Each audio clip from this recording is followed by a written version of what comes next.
జీవరాశి కూడా మానవ జీవరాశి ఏ జీవరాశి కూడా బట్టలు వేసుకోదు.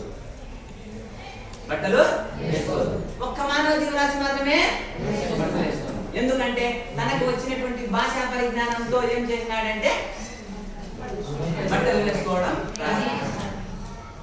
అందుకే రంగులను రవలిని జంతువుల అరుపులు అరిచినాడు, మేఘ అరుపులు అరిచినాడు, కాకి అరుపులు అరిచినాడు, కోయిల అరుపులు అరిచినాడు, అన్ని అరుపులు అరిచినాడు కూడా సిద్ధమైనాడు.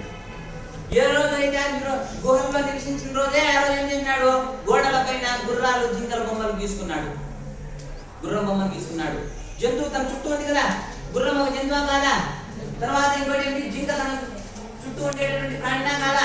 గుర్రాలు జింకలు ఎక్కడుంటాయి? అడవుల్లో ఉంటాయి. మానవుడు ఎక్కడున్నాడు? అడవుల్లో ఉన్నాడు. అడవుల్లో ఉండేటటువంటి ఆదిమ మానవుడు ఏం చేసినాడంటే గుర్రం బొమ్మను చూసినాడు, గుర్రం బొమ్మను గీసినాడు. జింక బొమ్మను చూసినాడు, జింక బొమ్మ గీసుకున్నాడు. అంటే చిత్రలేఖన సామర్థ్యం అతనికి వచ్చింది. ఏ రోజైతే అడవిని విడినాడో ఆ రోజే మోడులు గురించి ఆ పాటలు పాడడం ప్రారంభించినాడు. మోడులు అంటే ఎండిపోయినటువంటి చెట్లు సైతం చిగురిస్తాయి. అంటే అంత గొప్పగా పాడినాడు పాటలు అడవుల్లో కూడా. ఆయన ఎలా పాడింటాడో ఒకసారి ఒక పాటలు ఊహించుకుంటున్నాను. ఓ వసంతమా నా భావరూపమా, ఎదుటి వ్యక్తి యొక్క హృదయాన్ని హత్తుకునేటట్టుగా పాడడమే మోడులు చిగురించడం. ఎండిపోయినటువంటి చెట్టు ఎప్పుడు చిగురిస్తుందంటే దానికి ఎప్పుడైతే నువ్వు ఎరువు నీళ్లు వేసావో ఆ రోజు చిగురించడం ప్రారంభమవుతుంది. ఎప్పుడైతే నీ మొద్దుబారిపోయినటువంటి శరీరాన్ని నేనేం చేస్తున్నాను, లేపుతున్నాను. ఎలా లేపుతున్నాను? పాటలు పాడడం. అందుకే పాటలు ఉండేటటువంటి ఎప్పుడైతే ఆ అడవిని వీడడం ప్రారంభించినాడో ఆ రోజే పాట నేర్చుకున్నాడు. పాట ఎప్పుడు నేర్చుకున్నాడు? మానవునికి పాట ఎలా వచ్చింది? అడవుల్ని ఎప్పుడైతే వీడినాడో వీడేటప్పుడు అంటే వదిలి వచ్చేటప్పుడు ఆ రోజు పాడడం నేర్చుకున్నాడు. ప్రశాంత సమయం నీకై వినిపించలే విషాద రాత్రులే. ఎందుకంటే అంత కట్టిక చీకట కదా అడవి అంటే. విషాద రాత్రులే నాలో మేఘాలు కమ్మేలే, కలగన్నరాడి కన్నీటి పాడై, కలగన్నరాడి కన్నీటి పాడై నన్నల్లుకున్నాయిలే.